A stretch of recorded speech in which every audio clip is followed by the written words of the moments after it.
Live from the world's capital markets, here are the latest financial headlines brought to you by News Factory.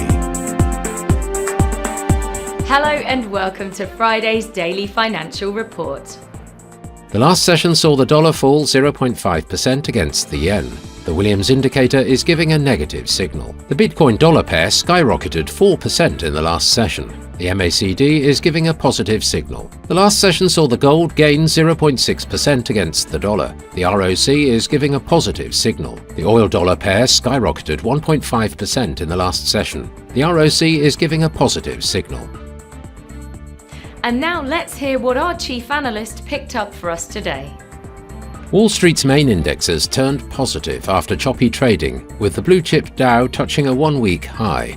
Dow Jones Industrial Average gains were aided by cloud company Salesforce's 5.2% advance after three brokerages lifted their price targets on the stock. Bitcoin's march towards $100,000 gathered pace as expectations mounted for a friendlier US regulatory approach under President-elect Donald Trump, marking a stunning rebound for an asset many investors still regard with skepticism. The dollar rose in choppy trading as investors assessed the latest data on the labor market and comments from Federal Reserve officials for the path of interest rates, while Bitcoin continued its march towards the $100,000 level.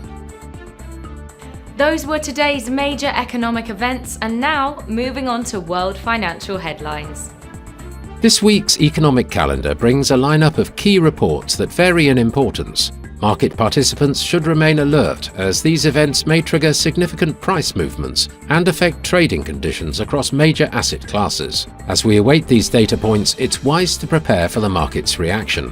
Volatility may arise, presenting both challenges and opportunities for informed investors. We hope that you've enjoyed Friday's Market Outlook. On behalf of all of us here, we wish you a productive trading day.